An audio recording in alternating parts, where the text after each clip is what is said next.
Je commence cette interview en vous demandant ce qui vous a fait concevoir cet Adiyogi et ce qui vous a amené à la conclusion qu'il est nécessaire et important en quête de votre spiritualité et pour le monde. Ce n'est pas en quête de ma spiritualité. Ma spiritualité n'a besoin d'aucune forme. Je n'ai besoin ni d'un temple, ni d'une montagne, ni d'une statue. Mais pour amener cela au monde, pour faire du processus spirituel un aspect quotidien de votre vie, mon objectif fondamental est faire descendre la spiritualité du sommet de la montagne à la rue. Je veux redéfinir le terme rue. À l'heure actuelle, si vous dites rue, les gens pensent alcool, drogue, prostitution. C'est ce que la rue représente.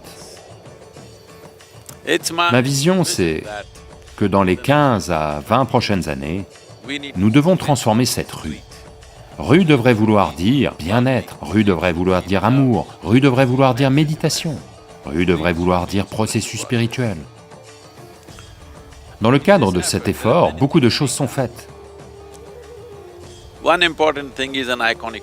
Une chose importante est un visage emblématique. Donc, Adiyogi précède toutes les religions et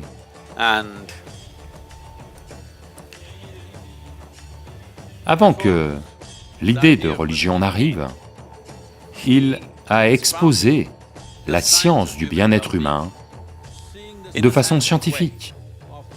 Pas en tant que philosophie, pas en tant que religion, pas en tant que système de croyance, pas en tant qu'idéologie, mais en tant que technologie, en tant que science, des méthodes de transformation, pas des philosophies de transformation.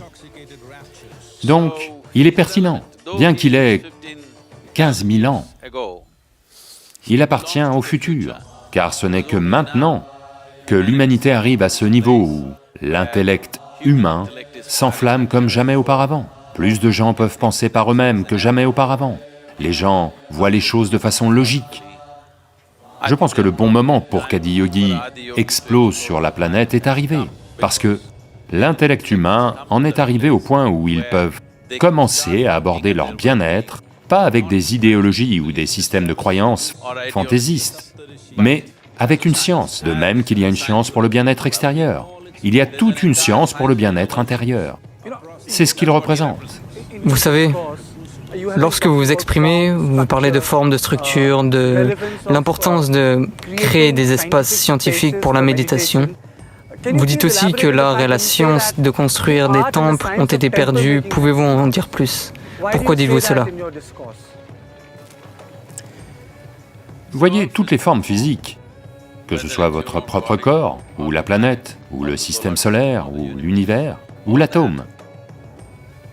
De la plus petite à l'ultime manifestation physique, la manifestation physique est telle qu'elle est, en raison de ses proportions géométriques.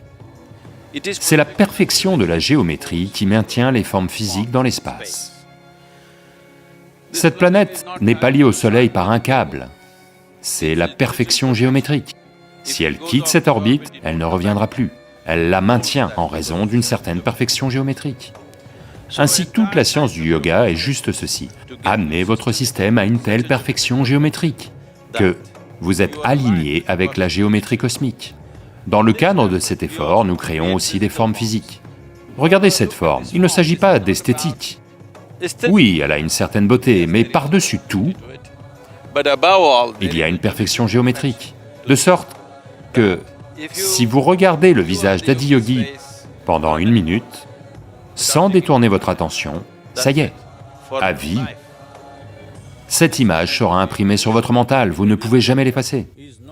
L'idée est d'imprimer cela dans la tête des gens pour que leur inspiration s'oriente vers leur bien-être intérieur.